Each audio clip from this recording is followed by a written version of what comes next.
Bonjour à toutes, bonjour à tous. Plexus pour le forum rasage traditionnel. Aujourd'hui, je vais vous présenter ceci, un rasoir Wilkinson. Je vous l'ai présenté à côté d'autres rasoirs pour que vous visualisiez bien sa taille. Alors, voilà, le comparer à un Rolls Razor. Le Rolls Razor, le voici.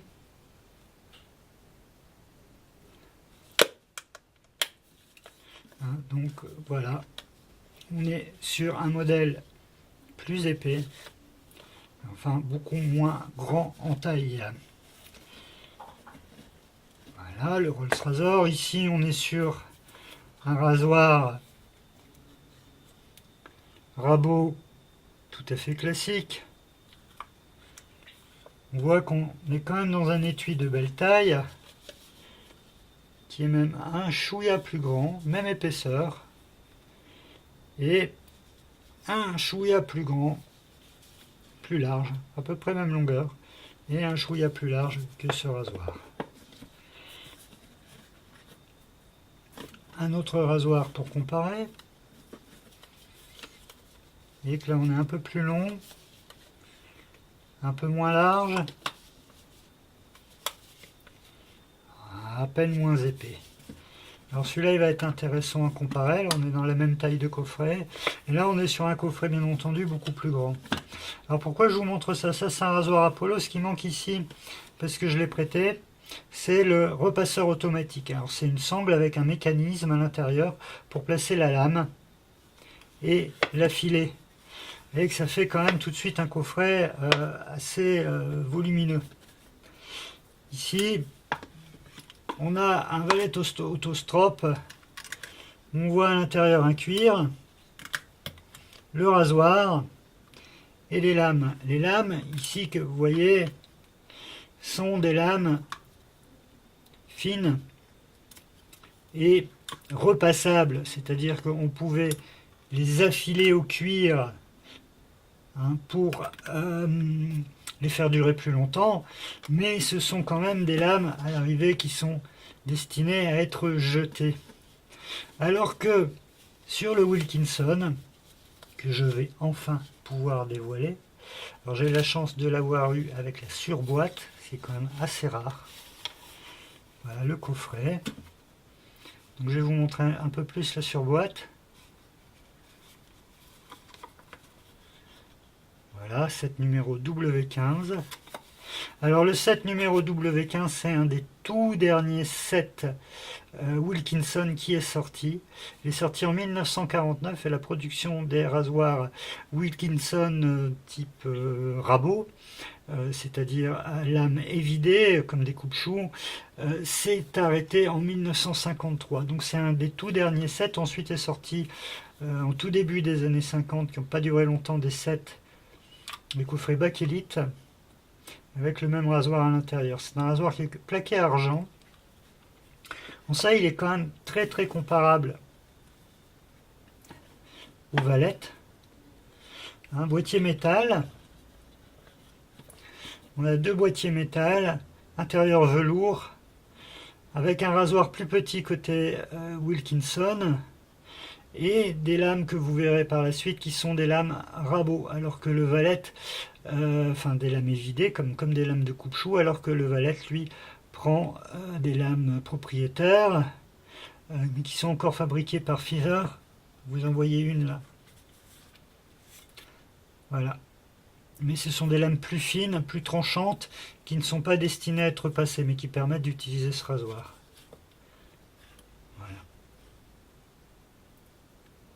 Voilà, vous pouvez comparer les deux. Donc en fait, le Wilkinson est un peu plus compact. Ah, il y a quand même une grosse différence de longueur, vous pouvez le voir. En largeur, une fois retiré de la boîte, c'est exactement la même chose. En épaisseur, exactement la même chose. Donc en termes de compacité, c'est ce que je voulais montrer pour commencer. Ce rasoir Wilkinson est une véritable réussite.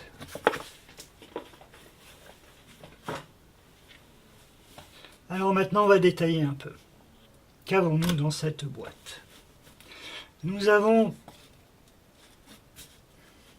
un rasoir.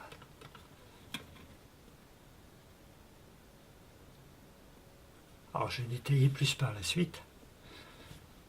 Nous avons... Là, on est vraiment sur le même packaging que le Valet Autostrop. Hein. Nous avons ici une petite pièce de métal qui sert ici à poser le rasoir dans le coffret et à maintenir rangée une sangle que voilà. Alors la sangle, on est dans du cuir, on va dire mi-souple, assez fin.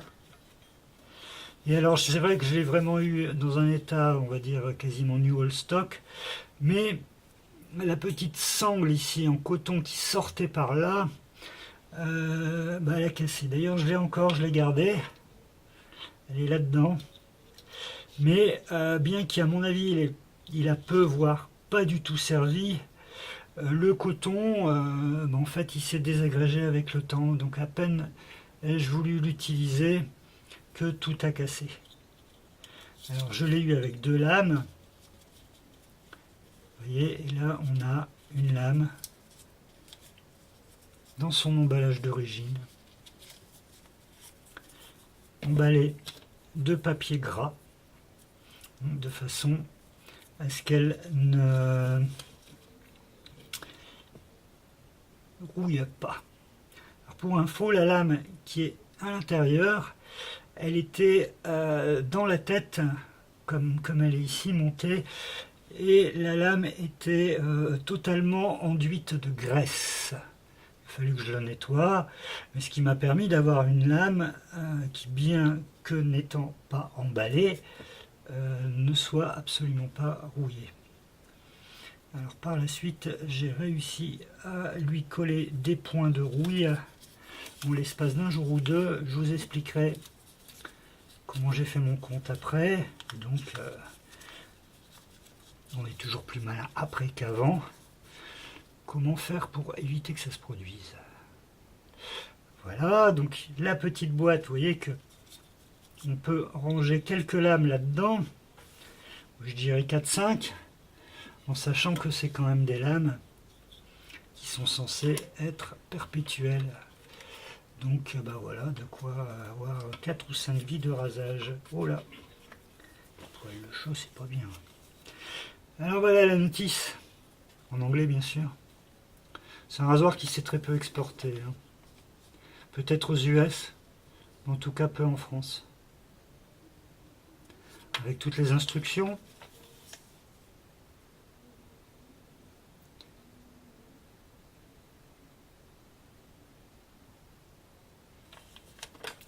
Instructions de fonctionnement et même de rasage. Hein, comment poser le rasoir, comment le nettoyer, etc. Donc ça, franchement, plutôt bien fait. Vous voyez là les traces sur la notice. En fait, ça vient de la graisse qui était sur la lame du rasoir, rangée dans la boîte, et qui s'est un peu déposée sur la notice. Et on a même une notice dédiée au système d'affilage, sur lequel je reviendrai plus tard.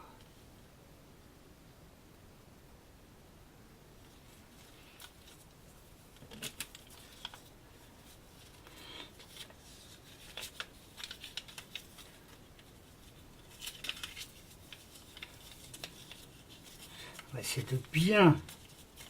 Voilà, c'était comme ça.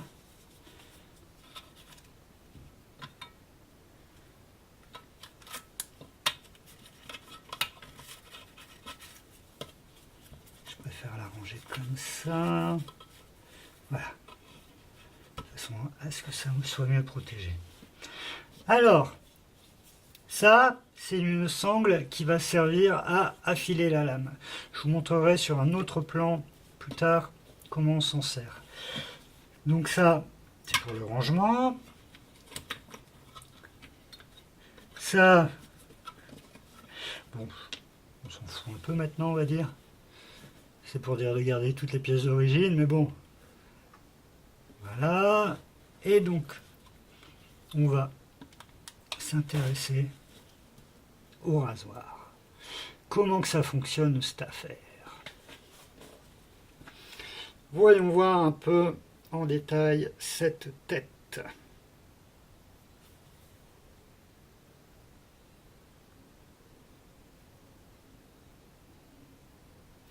Vous voyez ici, ça c'est typiquement british, d'ailleurs ça fait un peu penser aux tondeuses de cimetière anglais, ce petit rouleau là, enfin aux tondeuses anglaises, un rouleau, qui vient rouler devant la lame et qui va protéger. Là, la lame n'est pas placée comme il faut. Alors, comment placer la lame? On va commencer par ça. Vous avez ici une petite roulette qui vient ici actionner un système de serrage sous la tête. Je vous montre. Là, je desserre et là, je serre. Lorsque c'est serré, tout est coincé. Lorsque c'est desserré, tout le mécanisme au-dessus fonctionne. Alors, quand on manipule ici, au niveau voilà, de la molette, on fait basculer la lame. Lorsqu'on appuie sur ce bouton, comme ceci, on actionne ici la grille, on l'avance, on la recule. En l'avançant et en la reculant, la lame vient se coincer dans les dents, ici, dans les petites dents sur le côté. Voilà, comme vous pouvez le constater. Et maintenant, la lame, lorsqu'on bouge ici, ne bascule plus. Si on veut qu'elle bascule, on appuie pour décoincer la lame. Il y a un coup à prendre, voilà. Et en resserrant, on rebloque tout.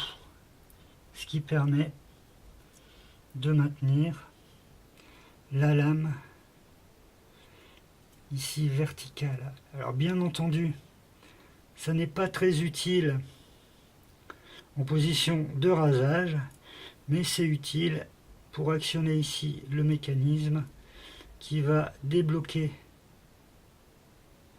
la pince qui est au-dessus de la lame pour la changer. Je vous montre. Là, je vais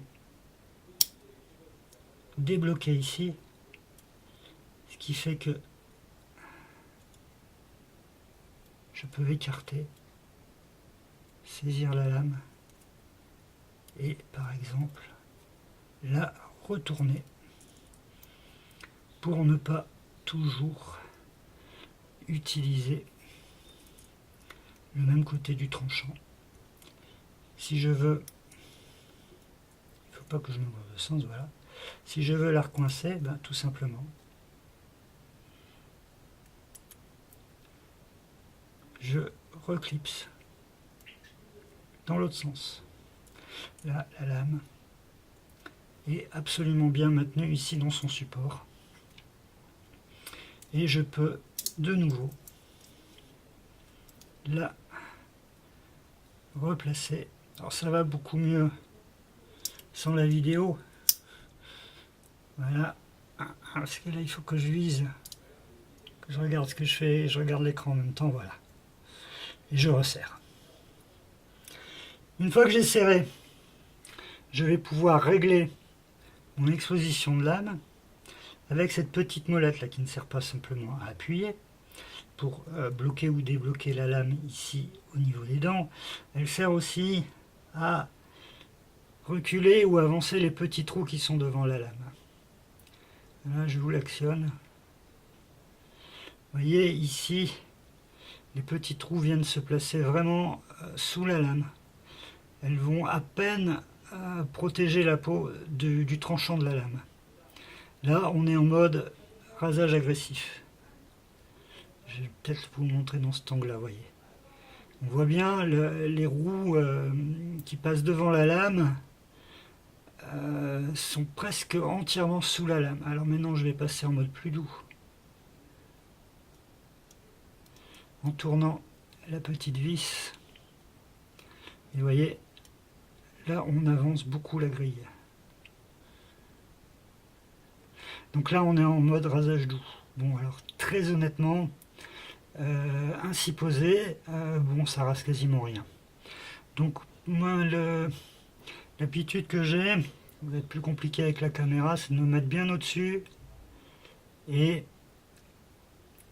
d'aligner la roue à peu près au niveau des dents qui maintiennent la lame bloquée sur les côtés ici. Donc ça c'est mon réglage, on va dire, de prédilection. Bon, j'ai que quelques rasages avec, hein. Ça pourrait se peaufiner. Alors le seul petit regret qu'on puisse avoir sur ce rasoir, c'est que, vous voyez ici, il n'y a absolument rien pour bloquer et maintenir le réglage. Donc ça peut bouger. Cela dit, vous voyez, si je fais un tour, ça a assez peu bougé. Il faut faire quand même pas mal de tours pour aller d'un bout à l'autre. Ce qui fait que, bon, si on a bougé d'un quart de tour, ça ne changera pas grand-chose. Voilà. Alors, je crois que j'ai à peu près tout expliqué. Le fonctionnement du rasoir. Je vais faire quand même quelques plans sur le mécanisme. Ah, c'est un système très ingénieux, et encore, là je vous ai pas tout montré. Alors le gros défaut de ce rasoir, c'est le nettoyage. Puisque vous voyez toute cette mécanique, une fois qu'on a nettoyé tout ça, eh bien passer le chiffon pour tout rincer, enfin tout sécher, ça prend du temps. Hein, donc bah voilà, je pense qu'on a fait le tour. Ah oui, quelque chose que je voulais vous montrer au sujet justement lié au rinçage et au nettoyage. Il faut toujours, comme ici, débloquer la lame au rangement. Vous voyez là, j'ai débloqué la lame. La lame s'est décollée, elle est sortie des dents qui la maintiennent. Alors ça, c'est bien entendu pas une position de rasage, mais une position de rangement dans la boîte. Pourquoi ne pas laisser la lame coincée? Alors là on voit bien. Pourquoi ne pas laisser la lame coincée dans les petites dents qui sont censées la maintenir pendant le rasage? Eh bien je vais vous montrer. Alors c'est de l'autre côté, puisque la lame était de l'autre côté quand ça arrivait. Voilà. Vous voyez de chaque côté des points de rouille, alors que c'est une lame que j'ai eue absolument neuve. Comment j'ai réussi à lui coller des points de rouille en quelques jours à peine? Eh bien tout simplement, la lame était donc dans l'autre sens, maintenue ici, comme ceci, comme c'est sa place en fait, hein, dans les ergots. Et bien en fait, il y a un peu d'eau, d'humidité qui est venue, je pensais avoir bien séché, mais non, qui est venue s'insérer ici entre les côtés de la lame et les côtés du porte-lame, enfin au niveau du blocage de la lame. L'eau est venue s'insérer là. Et donc en 2-3 jours à peine, eh ben, la rouille a déjà gagné sur la lame ici. Donc ça c'est quand même quelque chose qu'il faut auquel il faut faire attention. Voilà. Bien. Alors, la mode rangement, ce que je fais,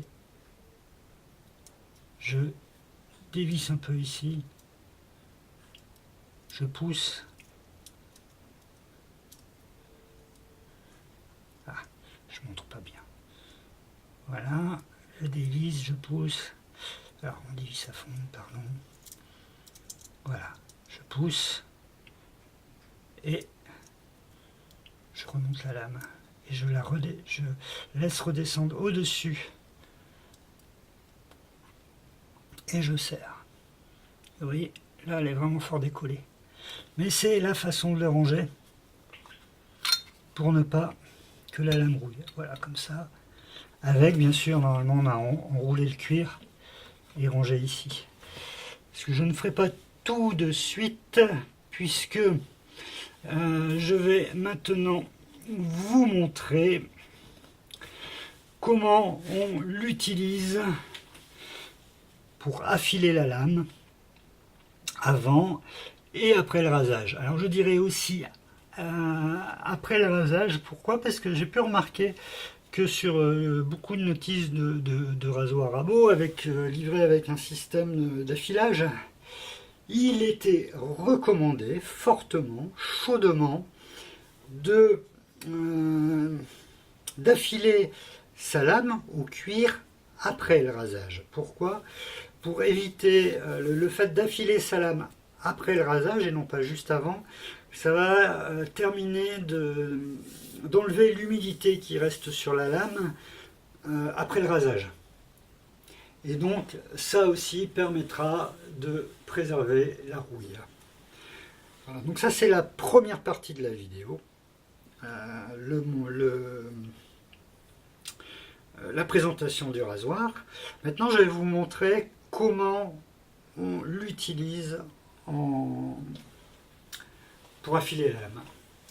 Le système autostrop, comme appelle ça Valette, sauf que là c'est pas un Valette autostrop, c'est un Wilkinson Razor, mais on a un système vraiment tout à fait comparable de repassage automatique de la lame que je vais vous montrer tout de suite.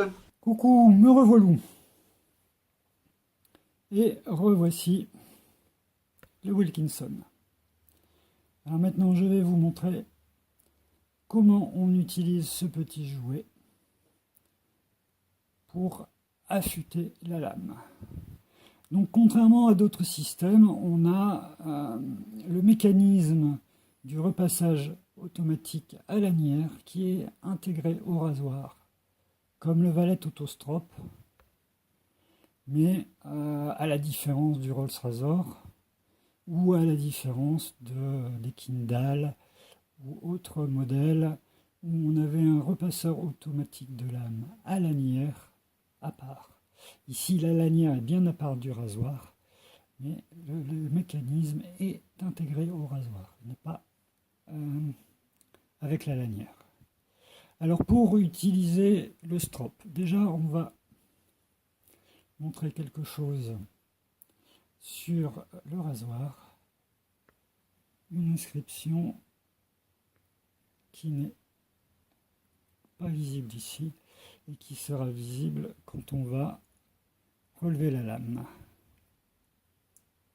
Donc je dévisse, je décoince la lame,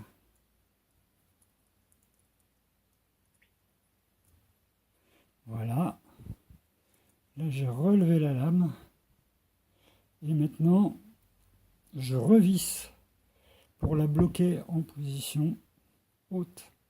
Donc ça c'est absolument inutile en rasage, par contre c'est pas mal quand on veut insérer la lanière. Voilà. Et là il est bien marqué Thread Strop this side. Insérer la lanière de ce côté. De même, sur la lanière, ici, il est indiqué Wilkinson Sword, bien sûr, Insert Strop Guard Side. Guard Side, c'est-à-dire ici, au niveau de la sécurité du peigne. Donc on fait surtout comme ils disent, on insère la lanière dans le côté indiqué. Lame bloquée, ça évite de se la prendre sur les doigts au moment de l'opération. Vous voyez, là, comme la lame est bloquée, je peux l'avancer à bonne distance, rien ne bouge. Maintenant, je desserre ici et la lame vient se coucher sur le cuir. Je desserre à fond Et maintenant, on va pouvoir commencer. Donc là, je vais aller vers l'avant. La lame s'est tout de suite mise dans sa bonne position. Hop. Je vais presque jusqu'au bout. Il faut lui laisser revenir sur le cuir et non pas là-dessus. Je descends. Pareil, presque jusqu'au bout, pour ne pas me la prendre sur les doigts.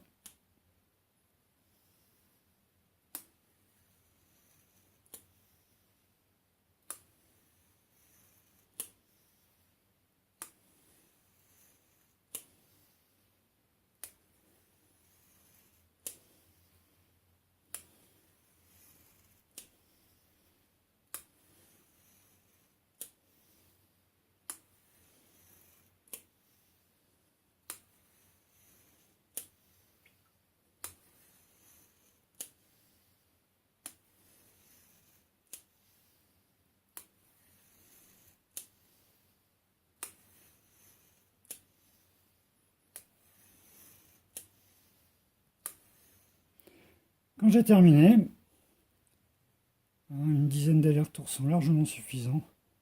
Eh bien, il suffit de relâcher la lanière et de laisser la lanière se dégager. Ensuite, on va replacer la lame.